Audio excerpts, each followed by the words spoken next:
जय माता जी दोस्तों। मैं हूँ अर्चना तिवारी। स्वागत है हमारे चैनल ज्ञान की बात विद अर्चना चिंतामणि में आप सभी लोगों का। कैसे हैं आप लोग, ये बताने के लिए कमेंट बॉक्स में जय श्रीमन नारायण जरूर लिखिए।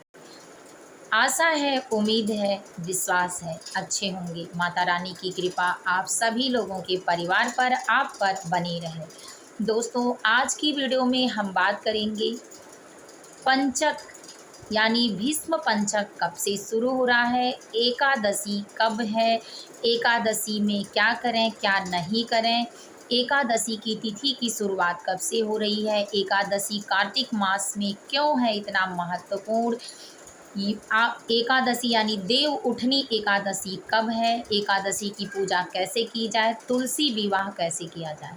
तो दोस्तों, वीडियो बेहद खास होने वाला है। एक वीडियो के माध्यम से आपको समस्त जानकारी प्राप्त होने वाली है। हर लाइन में आपको एक ज्ञान मिलने वाला है। तो आप हमारे साथ हमारे वीडियो में एंड तक बने रहिएगा, यानी वीडियो को पूरा वॉच करिएगा। दोस्तों, इससे पहले मैं आपको ये बताना चाहती हूँ कि एकादशी व्रत की शुरुआत कब हो रही है, एकादशी का डेट और टाइम क्या है, किस तिथि को व्रत रहा जाएगा, 1 नवंबर को या 2 नवंबर को। तो सबसे पहले किसी भी चीज़ को समझने से पहले और जानने से पहले स्पष्ट उसके बारे में सुनना और जानना ज़्यादा अच्छा होता है। तो आप हमारे साथ वीडियो में तक रहिएगा। अगर आपको मेरी वीडियो पसंद आती है तो लाइक ज़रूर करिएगा, चैनल को सब्सक्राइब कर लीजिएगा ताकि मेरे हर वीडियो का आने वाला नया नोटिफिकेशन आपको पहले प्राप्त हो जाए। तो चलिए दोस्तों, बिना देर किए हुए वीडियो को शुरू करते हैं। अन्य सभी जानकारी के लिए आप मेरी वीडियो पर कमेंट करके पूछें, मैं उसके हिसाब से, आपके कहने के हिसाब से मैं वीडियो आपको दूंगी। तो चलिए बिना देर किए हुए वीडियो को शुरू करते हैं। सबसे पहले पॉइंट टू पॉइंट सुनते हैं। कार्तिक मास। कार्तिक मास बेहद होता है खास।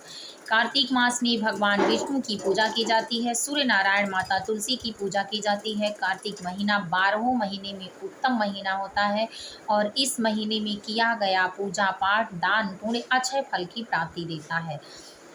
अक्षय फल की प्राप्ति के साथ कई गुना आपको फल की प्राप्ति मिलती है। जिसके पास फल पुण्य धर्म काम होता है वो अपने जीवन में सफल होता है, मनोकामनाएं पूर्ण होती हैं और भगवान की माता लक्ष्मी की कृपा उन्हीं पर बनती है जिसका कर्म श्रेष्ठ होता है। तो अपने कर्म को श्रेष्ठ बनाने के लिए कार्तिक मास में एकादशी का व्रत उत्तम होता है। और किस दिन है ये व्रत, क्या है पूजा की विधि, समय क्या है, किन किन नियमों का पालन करें, आज तक आपने अन्य किसी वीडियो में ये जानकारी नहीं प्राप्त की होगी। तो आज आपको मेरे इस वीडियो के माध्यम से ऐसी जानकारी प्राप्त होने वाली है कि जो सुनकर आपको भी आपके दिल को छू जाएगा और मुझे विश्वास है कि आप जरूर करेंगे। तो चलिए दोस्तों, वीडियो को बिना देर किए हुए शुरू करते हैं। एकादशी व्रत यानी एकादशी तिथि की शुरुआत 1 नवंबर को हो रही है। समय होगा आपका सुबह में 9:11 1 नवंबर 2025 और इसका समापन होगा दूसरे दिन यानी 2 तारीख 2 नवंबर को सुबह 7:11 पर। तो जैसा कि आपको पता है कि सनातन धर्म में उदया तिथि का व्रत रखा जाता है, तो उदया तिथि के अनुसार हम व्रत 2 नवंबर को रखेंगे एकादशी का। लेकिन इसके साथ महत्वपूर्ण एक बात ये है कि उसी एकादशी से भीष्म पंचक योग शुरू हो रहा है और इस योग में क्या क्या करना चाहिए, कथा क्या है, आप इस वीडियो से अगर जानेंगे, अलग अलग वीडियो देखेंगे तो आपको उतना समझ में नहीं आएगा जितना इसी वीडियो के माध्यम से समस्त एकादशी से लेकर पूर्णिमा तक की सभी जानकारियाँ आपको प्राप्त हो जाएंगी। तो दोस्तों, आपसे मैं आग्रह करती हूँ, अनुरोध करती हूँ कि वीडियो को पूरा वॉच करिएगा। तो चलिए जानते हैं सभी बातें। तो एकादशी तिथि की शुरुआत आपको जैसा कि मैंने बताया कि 1 नवंबर को 9:11 पर शुरू हो रहा है और 2 नवंबर को इसका समापन 7:11 पर हो रहा है। तो इसके अनुसार एकादशी का व्रत हम 1 नवंबर को नहीं 2 नवंबर को करेंगे। 2 नवंबर को एकादशी भी है और द्वादशी भी मनाया जाएगा। 3 नवंबर को त्रयोदशी मनाया जाएगा। 4 नवंबर को चतुर्मास यानी चतुर्दशी मनाया जाएगा और 5 नवंबर को पूर्णिमा की तिथि पड़ेगी। एकादशी को ही देव उठनी एकादशी कहते हैं।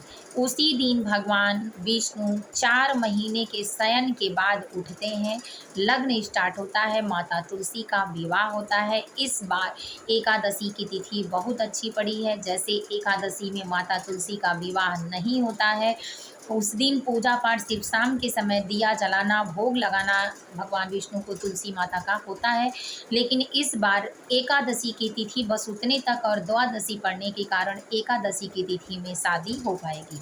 तो जो लोग कार्तिक मास का स्नान पूजा दिया किए हैं, वो लोग एकादशी के दिन यानी 2 नवंबर को तुलसी का विवाह कर सकते हैं, करना चाहिए।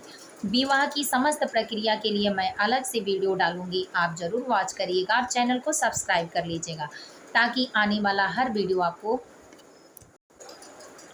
तो दोस्तों, तुलसी विवाह से संबंधित समस्त जानकारी आपको मेरे चैनल पर प्राप्त होगी, तो मैं अन्य वीडियो में दूंगी। इस वीडियो के माध्यम से आपको भीष्म पंचक योग के बारे में आप बात करेंगे। तो एकादशी आपको 2 तारीख को मनानी है। सुबह जल्दी उठना है, सूर्योदय से पहले स्नान करने के बाद साफ स्वच्छ वस्त्र पहने और भगवान विष्णु की विधि विधान से पूजा करें। आप चाहें तो 5 दिनों के लिए चौकी लगा सकते हैं, नहीं तो अपनी पूजा घर के मंदिर में ही करें। लेकिन नियम क्या होगा चलिए जानते हैं। लेकिन ये जानने से पहले कि आप 5 दिनों की पूजा कैसे करेंगे, 5 दिनों की कहानी सुन लेते हैं कथा के माध्यम से कि क्या है इसका रहस्य और ये 5 दिन क्यों है पूरे कार्तिक मास में महत्वपूर्ण। भीष्म पंचक योग क्या है? तो महाभारत की जो कथा है वो सत्य घटना पर आधारित है। भगवान श्री कृष्ण के मुख से सुना गया और उन्हीं के मुख से जाना गया। तो भीष्म पंचक योग में बताया गया है कि भगवान श्री कृष्ण ने जब 5 पांडवों को लेकर गए भीष्म पितामह के पास, तो वहाँ भीष्म पितामह ने अपने मुख से ही राजयोग, वर्ण योग और धर्म योग तीनों की शिक्षा पांडवों को दी भीष्म पितामह ने। इसके बाद बताया कि जो भीष्म पंचक यानी एकादशी से लेकर पूर्णिमा तक का जो भी इस नियम का पालन करेगा उसको धर्म, अर्थ, काम, मोक्ष, जिससे मनुष्य की मुक्ति होती है, धर्म की प्राप्ति होती है, काम उसको उसके जीवन में क्या मिलता है नहीं मिलता है, मोक्ष किस प्रकार का प्राप्त होता है उसको वो प्राप्त होगा। तो मैं तो आपसे यही कहना चाहूँगी कि आप इस जीवन में अगर इस समय में ये काम कर रहे हैं तो आपके लिए इससे ज़्यादा उत्तम कोई चीज़ हो ही नहीं सकता। सभी महिलाओं को और लड़कियों को तो ज़रूर करना चाहिए अपना भाग्य बनाने के लिए, बहुओं को। तो दोस्तों, तो बताया कि मेरे नाम से कार्तिक मास में जो जल भी गिरा देगा उसको भी ये सुख और ये वृद्धि प्राप्त होगी। तो इसलिए भीष्म पंचक योग का नियम क्या है कि भगवान विष्णु ने भी इस बात को अपने कानों से श्रवण किया अन्य रूपों में और मुस्कुराते रहे। श्री कृष्ण ने सुनवाया 5 पांडवों को और भीष्म पितामह ने अपने मुँह से सुनाया। तो धर्म, अर्थ, काम, मोक्ष की प्राप्ति के लिए 5 दिनों का ये व्रत कैसे करना है चलिए जानते हैं।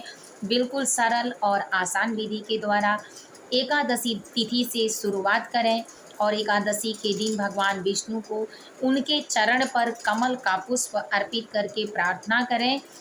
सुबह के समय में पूजा पाठ करें, दिन में बिना किसी से झूठ बोले, चुगली किए, किसी की निंदा किए, किसी को दुख कष्ट पहुंचाए, 5 दिनों तक अपने आप को बिल्कुल नियंत्रण में, अपने ज्ञान इंद्रियों को नियंत्रण में रखें, उसमें ब्रह्मचर्य का पालन करें और एक टाइम शुद्ध सात्विक भोजन करें। आप शाम से यानी दिन ढलने से पहले एक टाइम भोजन करें, दूसरे टाइम आपको फल फ्रूट आप नहीं रह पाते हैं खा सकते हैं, अन्न और नमक बिल्कुल ग्रहण न करें। इसके बाद आपको ज़मीन पर शयन करना है। सुबह सूर्योदय से पहले उठकर भगवान सूर्य नारायण को जल चढ़ाना है। स्नान करने के बाद माता तुलसी का पूजा करके दीपक जलाना है, आरती करनी है। बस इतनी आसान विधि, खाने पीने के बाद थोड़ा सा नियम बस अपना कर आप पूजा पाठ अच्छे से करके बिना लहसुन प्याज खाए, बैंगन मसूर की दाल खाए, बस यही आपको पूजा करनी है। तो आप नियम पूर्वक अगर 5 दिन करते हैं और 5 दिनों में आपको एक नियम निभाना है कि एकादशी के दिन भगवान विष्णु के चरणों में कमल का पुष्प अर्पित करना है, द्वादशी के दिन उनके जंघे पर बेल पत्र अर्पित करना है और टच करके रख देना है। तीसरा, उनके नाभि पर सुगंध यानी इत्र अर्पित करना है। चौथे दिन या चतुर्दशी के दिन उनके कंधे पर मंदाकिनी जवा का फूल अर्पित करना है और 5वें दिन उनके सर पर मंदाकिनी का फूल अर्पित करना है। इस तरह से 5 दिनों की आपकी व्रत समाप्त होगी पूर्णिमा के दिन। और पूर्णिमा के दिन विधि विधान से पूजन करके अगर आप सत्यनारायण भगवान की कथा करते हैं तो कथा करके इस व्रत को इस व्रत के नियम को पालन करके आप अपने जीवन में धर्म अर्थ काम मोक्ष की प्राप्ति कर सकते हैं। और इससे अच्छा एकादशी का व्रत कोई नहीं हो सकता है। उत्तम व्रत है और फल को अनेक फलों में देने वाला व्रत है। तो इस तरह से एकादशी व्रत का स्टार्ट पूजन करें, जिसमें आप विष्णु पंचक योग का भी पुण्य पा सकते हैं। एकादशी का भी पुण्य आपको प्राप्त होगा। एक टाइम आप भोजन करेंगे तो चावल भी उसमें ग्रहण कर लेंगे और शुद्ध सात्विक भोजन करना है। अपने से बड़ों का आशीर्वाद हमेशा लेते रहना है। पूरा दिन भजन कीर्तन करते रहना है। झूठ नहीं बोलना है। मांस मदिरा का सेवन नहीं करना है। घर में अपनी शुद्धता बनाए रखनी है। आप घी की जगह तिल के तेल का भी दीपक जला सकते हैं और तिल का भी जला सकते हैं। इसके बीच में आप भगवान की विशेष कृपा प्राप्त करने के लिए भजन कीर्तन इत्यादि पूजा पाठ भी अनेक प्रकार का कर सकते हैं। तो दोस्तों, उम्मीद है कि ये वीडियो आपको पसंद आई होगी। सारे ज्ञान को आपने सिर्फ 10 मिनट के वीडियो में अर्पित किया है, जिसे आप 4 वीडियो भी देखेंगे तो पूरा नहीं होगा। तो फिर मिलूंगी एक नए वीडियो में नए ज्ञान के साथ। तब तक के लिए वीडियो यहीं एंड करती हूँ। पसंद आया हो तो लाइक कर लें, चैनल को सब्सक्राइब कर लें, शेयर करना बिल्कुल मत भूलें। हर एक के धर्म में पुण्य में हमारा भी धर्म और पुण्य शामिल होगा। जय माता जी, जय महालक्ष्मी, जय श्रीमन नारायण कमेंट बॉक्स में ज़रूर लिखें।